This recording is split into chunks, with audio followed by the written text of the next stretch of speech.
যে বৈষম্য বিরোধী ছাত্র আন্দোলনের আহ্বায়ক, আমরা তাকে শিবিরের নেতা হিসেবেই জানি এবং ক্যাম্পাসেও পরিবর্তিত পরিস্থিতিতে দেশের শিক্ষা প্রতিষ্ঠানগুলোয় ছাত্র রাজনীতির ক্ষেত্রে এক ধরনের প্রতিবন্ধকতার সম্মুখীন হচ্ছে জাতীয়তাবাদী ছাত্রদল।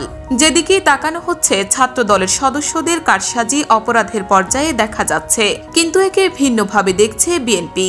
ক্যাম্পাসগুলোয় বৈষম্য বিরোধী ছাত্র আন্দোলন এবং ইসলামী ছাত্র শিবির সক্রিয় থাকায় ছাত্রদলকে বাদ দিয়ে রাজনীতি করার প্রচেষ্টাকে সুদূর প্রসারী পরিকল্পিত চক্রান্ত বলে মনে করছে দলটি এবং তাদের সহযোগী সংগঠন ছাত্রদল মনে করেন, সাধারণ ছাত্রদের ব্যানারে এই চক্রান্ত বাস্তবে রূপ দিতে চায় তারা। খুলনা প্রকৌশল ও প্রযুক্তি বিশ্ববিদ্যালয়ে যে ঘটনা ঘটেছে সেটিও এই চক্রান্তেরই অংশ। তাদের দাবি, এর পেছনে ছাত্র শিবির যেমন আছে, তেমনি বৈষম্য বিরোধী ছাত্র আন্দোলন থেকেও উস্কানি দেওয়া হয়েছে। বিএনপির দাবি, সাধারণ শিক্ষার্থীদের আকাঙ্ক্ষাকে ধারণ করে ছাত্রদল যখন ছাত্র রাজনীতিতে গুণগত পরিবর্তন আনতে কাজ করছে, ঠিক তখনই ছাত্রদলকে ঘিরে একটা কুটচাল চক্রান্ত চলছে।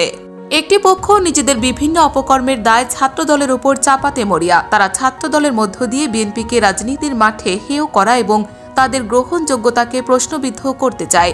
বিএনপির জনপ্রিয়তায় ভীত হয়ে তারা এমনটা করছে।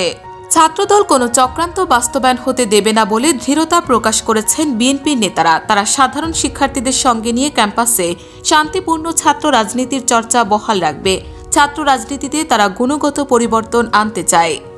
সংগঠনটি মনে করে, ক্যাম্পাসগুলোতে ছাত্র রাজনীতি থাকতে হবে। বাংলাদেশের অভ্যুদয় সহ পরবর্তী প্রতিটি গণতান্ত্রিক আন্দোলনের সঙ্গে ছাত্র রাজনীতি জড়িত, সুতরাং ছাত্র রাজনীতি নিষিদ্ধের কোনো সুযোগ নেই।